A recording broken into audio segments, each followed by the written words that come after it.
The people who need help the most are often the ones who become experts at pretending they do not need any. I learned that the hard way on a rainy Thursday afternoon beneath the harsh white lights of a grocery store. My name is Claire Bennett, and at 27 years old, I had become very good at smiling when I was exhausted. Very good at saying I was fine when I was not. Very good at hiding things nobody seemed interested in seeing. The grocery store where I worked sat on the edge of Manhattan. It was not glamorous. It was not exciting. But it paid the bills, and lately that felt like enough. Outside, rain tapped against the large front windows. Inside, customers pushed carts through narrow aisles while soft music drifted from overhead speakers. Everything looked normal. I looked normal too. At least that was what I wanted people to believe. My shift had started at 6 that morning. By 3 in the afternoon, my legs felt like they might give out beneath me. I had skipped breakfast. Lunch had been a granola bar eaten in less than 2 minutes beside the stockroom door. Sleep had become a luxury I could not seem to afford. Still, I kept moving, smiling, stocking shelves, helping customers, apologizing for things that were not my fault. The usual routine. "Claire, can you help with aisle 7? My manager called. Of course. I forced another smile and grabbed a pricing scanner. As I turned the corner, a wave of dizziness hit without warning. The shelves blurred. Colors smeared together. I stopped walking and gripped the cart beside me. Not now. Please not now. I closed my eyes for a second and took a slow breath. Usually that worked. Usually I could push through. This time was different. The floor seemed to tilt beneath me. Voices sounded farther away. Someone asked if I was okay. I tried to answer. The words never came. Then everything disappeared. When awareness slowly returned, the first thing I noticed was the sound of rain. The second was embarrassment. My eyes opened to a circle of worried faces. Customers. Employees. A paramedic kneeling nearby. "There she is," someone said. I wanted the floor to swallow me whole. "I am fine," I whispered automatically. The paramedic gave me a look that clearly said he did not believe me. "You fainted." "I am okay now." Even as I said it, I knew how ridiculous it sounded. A movement near the edge of the crowd caught my attention. A tall man stood several feet away, watching quietly. Dark coat. Calm expression, sharp eyes that seemed to notice everything. I recognized him immediately. Luca Moretti. Everyone in the city knew the name. Powerful businessman. Wealthy investor. A man whose presence could silence an entire room. Yet he was not looking at me the way everyone else was. He was not focused on the fact that I had fainted. His gaze rested on my arm. Instinctively, I pulled my sleeve lower. Too late. I saw the moment he noticed. Not the fainting. Not the exhaustion. The faded marks I always kept hidden beneath long sleeves. For a second, something unreadable crossed his expression. Concern. Recognition. Maybe both. Then our eyes met. The crowd continued talking around us, but somehow everything else seemed to disappear. And in that moment, I had the unsettling feeling that Luca Moretti had just seen a truth I had spent years trying to hide. The ambulance crew insisted I sit for a while before leaving. I hated every second of it. Not because they were unkind, because being looked after felt uncomfortable. The attention made me feel exposed, vulnerable, seen in ways I did not want to be seen. 20 minutes later, I sat alone in a small employee break room holding a paper cup of water. The fluorescent lights buzzed softly overhead. Outside the door, the store had returned to normal. Shopping carts rolled across the floor. Registers beeped. Conversations continued. Life moved on quickly. It always did. I stared down at the cup in my hands and waited for the embarrassment to fade. It did not. A quiet knock interrupted my thoughts. Before I could answer, the door opened. My stomach tightened immediately. Luca Moretti stepped inside. He carried himself the same way he had in the store. Calm, controlled, unhurried. The kind of confidence that never needed to announce itself. "How are you feeling?" he asked. "Fine." The answer came automatically. His expression did not change. Of course. Heat rose into my face. I looked away. "Thank you for checking on me, but I am really okay." Luca remained standing near the doorway. The paramedic disagreed. "The paramedic is cautious. You lost consciousness." I sighed. It happens sometimes. The moment the words left my mouth, I regretted them. Luca's eyes narrowed slightly. "Sometimes." I gripped the cup tighter. "I just get tired." Silence settled between us. The kind that made me nervous. Not because he was intimidating. Because he listened too carefully. Most people accepted simple answers. Luca seemed interested in the truth behind them. Finally, He pulled out a chair and sat across from me. How long have you worked here? The question caught me off guard. 3 years. He nodded. And how many days off have you taken this year? I blinked. What? It is a simple question. I stared at him. I do not know. Try. I thought about it. The answer embarrassed me. 4. Luca leaned back slightly. For days. I nodded. Including holidays? Another nod. He was quiet for several seconds. Then his gaze drifted toward my arm. Instinctively, I tugged my sleeve lower again. The movement was small, almost invisible. He noticed anyway. My heart sank. Claire. His voice softened. That somehow made everything worse. You do not have to worry. I forced a smile. I am not worried. You are. The certainty in his voice unsettled me. I stood up too quickly. I should get back to work. Luca remained seated. You fainted less than an hour ago. I cannot afford to go home. There it was. The truth slipped out before I could stop it. His expression changed immediately. Not pity. Something else. Understanding. Can you afford not to? The question hit harder than I expected. I looked toward the floor. The room suddenly felt smaller. Quieter. Luca studied me for a moment before speaking again. Who taught you that taking care of yourself was optional? My chest tightened. Nobody had ever asked me that before. Not my manager. Not my coworkers. Not even my friends. I opened my mouth to answer. Nothing came out. Because deep down, I realized I did know the answer. And for the first time in a very long time, I was not sure I wanted to say it aloud. I stood frozen in the break room long after the question was asked. The rain continued tapping against the windows outside. Somewhere beyond the door, a register beeped. A customer laughed. Ordinary sounds. Ordinary life. Yet nothing felt ordinary anymore. Luca waited patiently. He did not push. He did not fill the silence. Somehow that made it harder to escape. Most people rushed to rescue uncomfortable conversations. Luca seemed willing to sit inside them. I looked down at the paper cup in my hands. It is complicated. His expression remained calm. The important things usually are. I laughed quietly.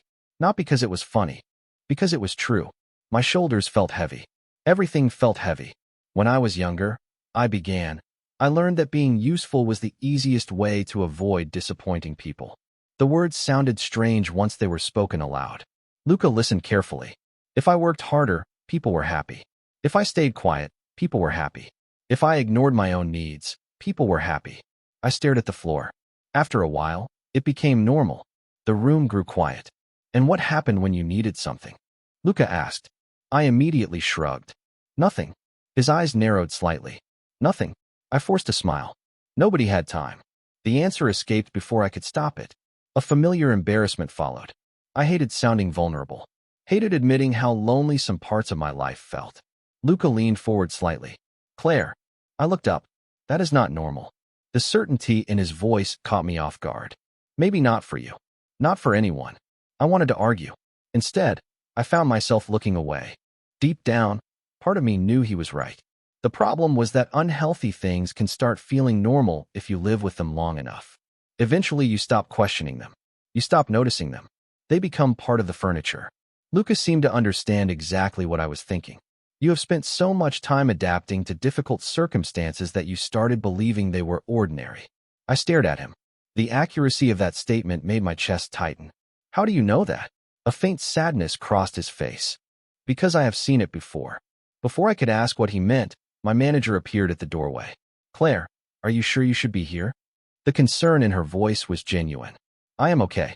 The automatic response came so quickly that both she and Luca exchanged the same look. That look said neither of them believed me. My manager sighed. You have not taken care of yourself in months. I blinked. Months. Claire. Her expression softened. You are one of the hardest working people here. Everyone sees it.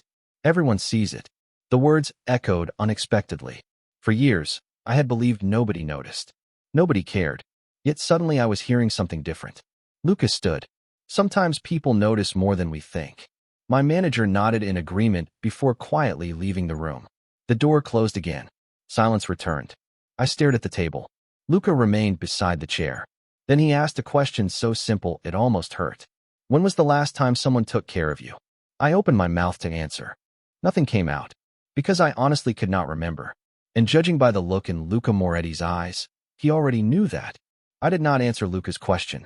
Not because I wanted to be rude. Because I genuinely could not remember. The silence stretched between us until it became its own answer. Lucas seemed to understand that. He did not press further. Instead, he stood and walked toward the break room window. Rain still streaked the glass outside. Customers moved through the parking lot carrying grocery bags beneath umbrellas. Life continued as though nothing important had happened. Yet somehow everything felt different. "You should go home," Lucas said quietly. I shook my head immediately. "I cannot." He turned toward me. "Why?" I laughed softly. "Because people are counting on me." The words sounded reasonable at first. Then I heard them the way he probably did. Familiar. Automatic. Practiced. Luca folded his arms. "And who is counting on you right now?" I opened my mouth, then stopped. My manager had already adjusted the schedule. The store would survive without me. The truth was uncomfortable. Maybe nobody was demanding that I stay. Maybe I was the one demanding it from myself. The realization settled heavily in my chest. Luca glanced at his watch. "Come with me." I blinked. "What? Come with me? Where?" A faint smile appeared. "Somewhere that serves better coffee than this place." Despite everything, I laughed. "That is not a high standard." "Exactly. For reasons I could not explain," I agreed. 30 minutes later, we sat in a small cafe several blocks away. The rain had slowed to a gentle drizzle.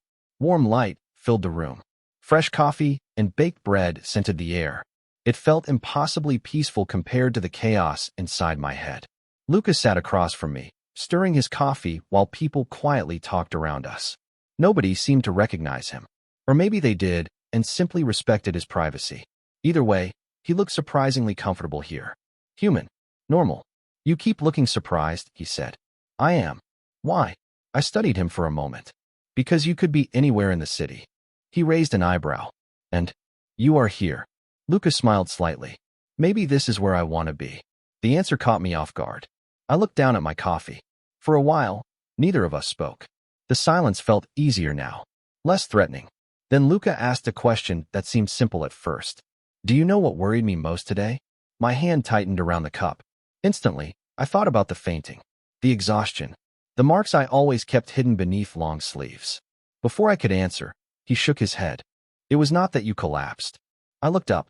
His expression had grown serious. "It was how quickly you apologized for it." The words landed harder than I expected. Memories surfaced immediately. Apologizing for needing help.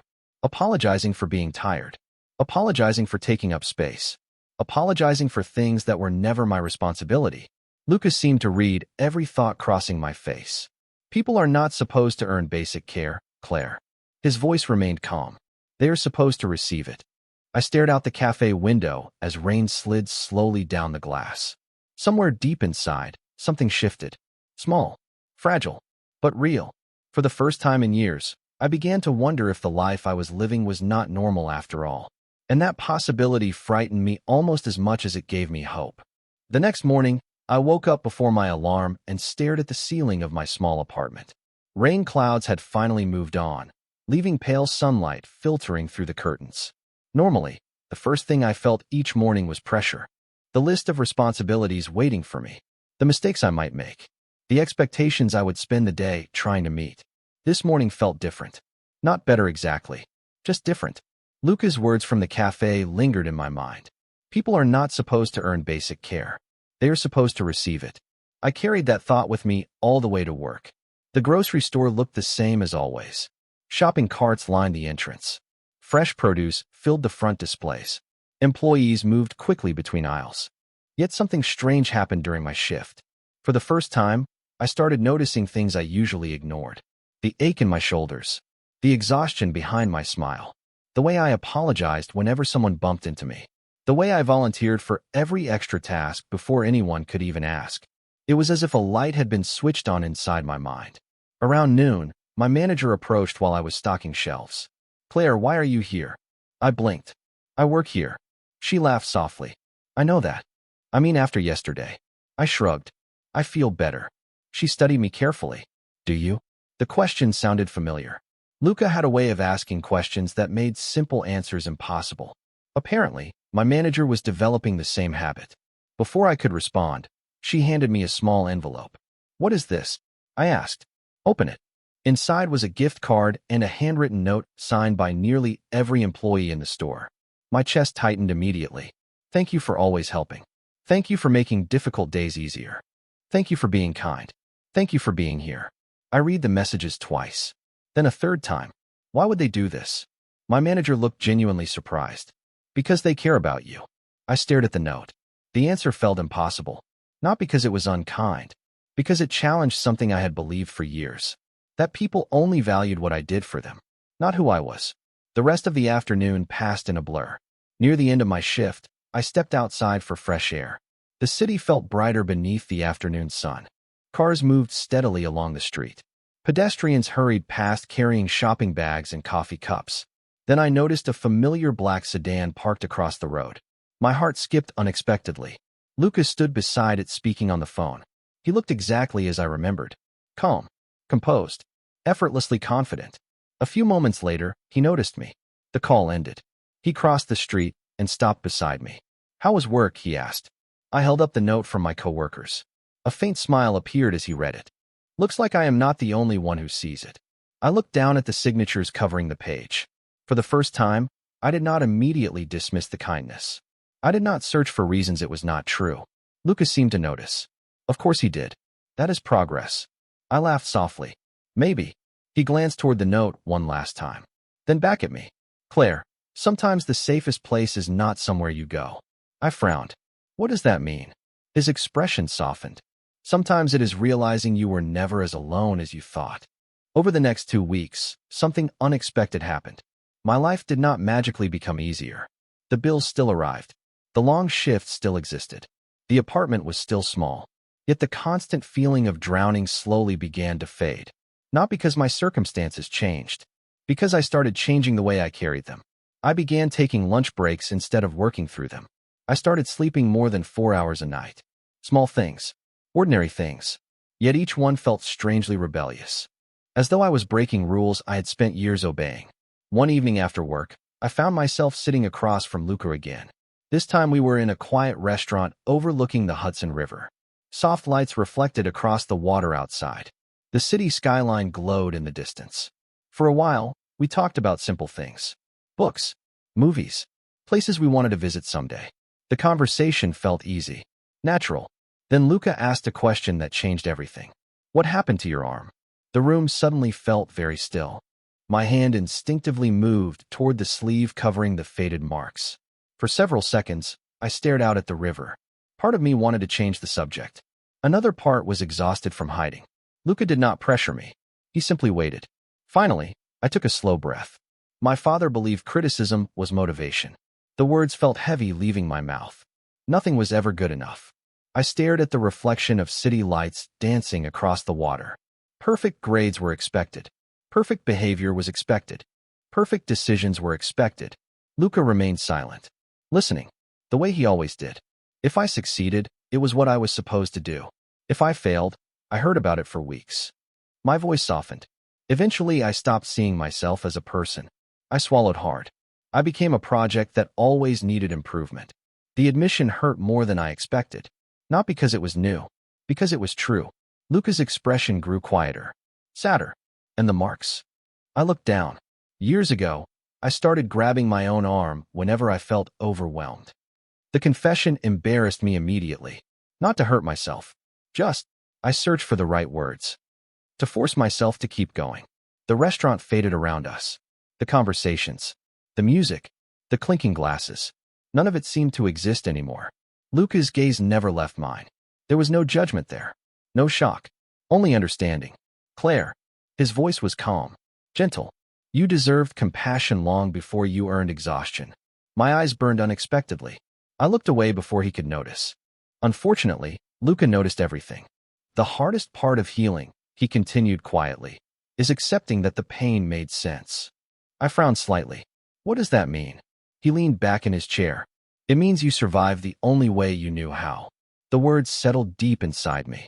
For years, I had blamed myself for struggling. Blamed myself for feeling tired. Blamed myself for not being stronger. Luca was offering a different perspective. Not excuses. Understanding. The difference mattered. Outside, the river reflected thousands of city lights. Inside, something I had carried for years finally felt a little lighter. And for the first time, I told someone the truth without apologizing for it. The conversation by the river stayed with me for days. Not because Luca had given me answers, because he had given me permission to stop treating every struggle like a personal failure. For years, I had believed strength meant enduring everything alone. Now I was beginning to wonder if real strength looked different. Maybe strength meant asking for help. Maybe it meant resting when I was tired. Maybe it meant accepting kindness without feeling guilty for it. The ideas felt foreign, yet they felt right. One Saturday morning, I found myself doing something I had not done in years. I took the day off without a reason. No illness, no emergency, no obligation. Just a day. The realization made me laugh as I walked through a small farmer's market near the waterfront. Fresh flowers lined wooden stalls. Musicians played soft acoustic songs near the entrance. Families wandered between vendors carrying coffee and pastries. Everything felt simple, peaceful, human. I was examining a basket of apples when a familiar voice spoke behind me. "You look different." I turned and found Luca standing there holding a paper cup of coffee. The sight of him made me smile before I could stop myself. Different how? He studied me for a moment. Lighter. The answer surprised me because it was true. I felt lighter. Not completely healed. Not magically transformed. But better than before. Luca handed me the extra coffee he was carrying. I guessed correctly. I laughed. "You always seem to." We spent the morning wandering through the market. Talking. Laughing. Pausing whenever something interesting caught our attention. For the first time, I noticed how rarely Luca spoke about himself. He preferred asking questions, listening, paying attention. Eventually, we found a quiet bench overlooking the water. Boats drifted across the harbor beneath a bright blue sky. The breeze carried the scent of salt and sunshine. "Can I ask you something?" I said. Luca nodded. "Anything." I looked out at the water. "Why did you stop that day?" Silence followed. "At the grocery store." I glanced toward him. Most people would have walked away.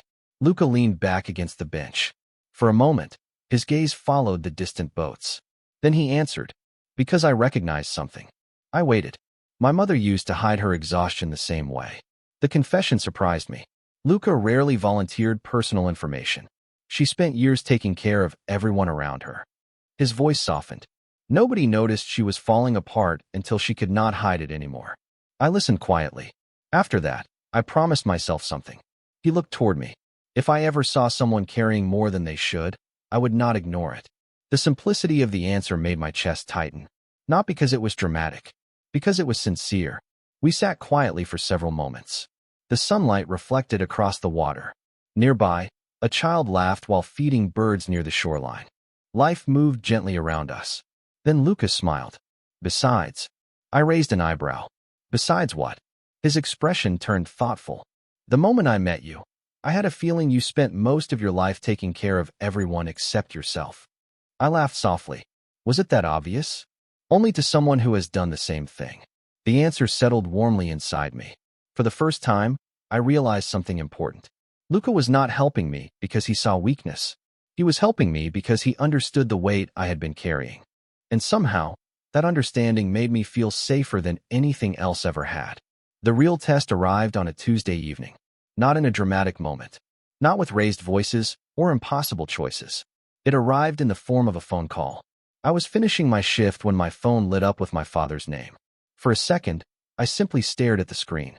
Months ago, I would have answered immediately with a knot in my stomach. I would have prepared myself for criticism before even saying hello. This time felt different. Not easy, just different. I answered and listened quietly as he spoke. The conversation followed a familiar pattern. Questions about my job. Questions about my future. Questions that sounded supportive on the surface, but somehow always left me feeling smaller. Then came the sentence I had heard in different forms my entire life. "You could do better if you tried harder." The old version of me would have apologized. The old version of me would have defended herself. Instead, I stood outside the grocery store beneath the fading evening sky and took a slow breath. "I am proud of how hard I already work," I said calmly. Silence followed. Not angry silence. Surprised silence. My father did not know what to do with that answer. Neither did I. The conversation ended shortly afterward. I lowered the phone and stared across the parking lot. My hands were shaking slightly. Not from fear. From disbelief. For the first time in my life, I had defended myself without attacking anyone else. I had chosen my own side. Later that evening, I met Luca for dinner. The moment he saw me, he noticed something had changed. Of course he did. What happened? He asked. I smiled. I finally said something I should have said years ago. Luca listened as I told him about the phone call. When I finished, a quiet pride appeared in his expression. How do you feel? He asked.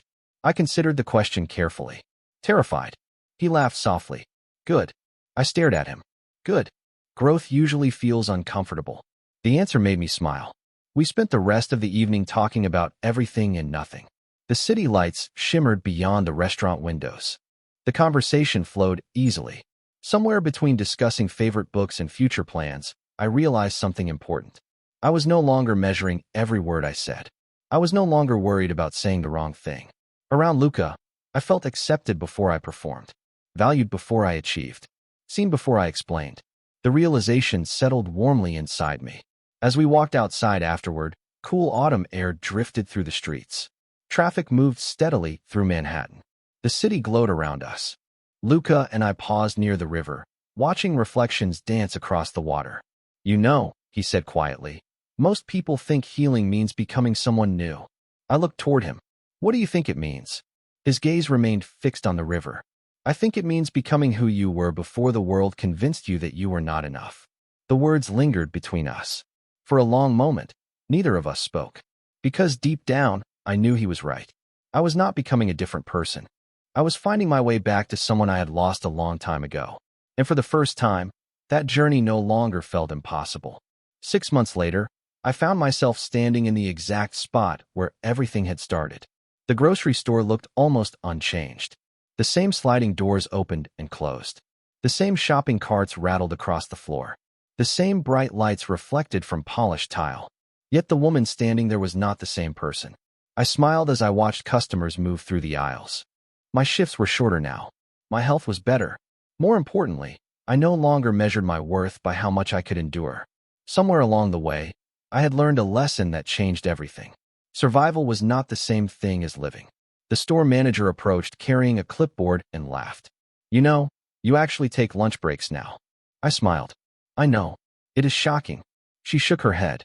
The old Claire would never believe it. Maybe she was right. The old Claire would not believe a lot of things.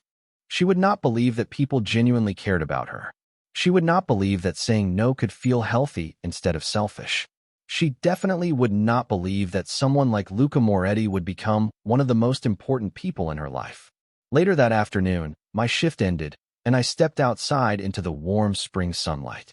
Across the street, a familiar black sedan waited at the curb, just like it had so many times before. Luca stood beside it, one hand in his pocket, watching the entrance. The sight of him still made me smile. Not because he had rescued me, because he had never treated me like someone who needed rescuing. He had treated me like someone worth believing in until I could believe in myself. I crossed the street and joined him. How was work? He asked. Good. The answer felt honest. Simple. Easy. Luca opened the passenger door for me, but before I got inside, I paused. Across the road, near the entrance of the grocery store, a young employee sat alone on a bench. Her shoulders were slumped. Her expression looked exhausted. Familiar. Painfully familiar. For a moment, I saw myself from 6 months earlier. The woman who thought she had to carry everything alone. Luca followed my gaze. You noticed her? I nodded. Yes. A faint smile appeared. Good. I looked at him. Good. Because someone noticed you once. The words settled gently between us. Without thinking, I walked across the street and sat beside the young woman. We talked for only a few minutes. Nothing dramatic. Nothing life-changing. Just kindness. Just listening. Yet when I returned to the car, I understood exactly what Luca meant. Healing has a way of spreading. The things we receive eventually become the things we give away. As the city skyline glowed beneath the afternoon sun, Luca and I drove toward the future. No grand promises were needed. No perfect ending existed. Life would still have challenges. Difficult days would still come. But now I knew something I had spent years forgetting. I was not alone. I never had to earn the right to be cared for. I never had to prove I deserved kindness. And the safest place I ever found was not a building, a neighborhood, or a city. It was the moment someone saw every hidden part of me and stayed anyway. The day I fainted in a grocery store, I thought my world was falling apart. Looking back, I finally understood the truth. It was the day my life began to come back together.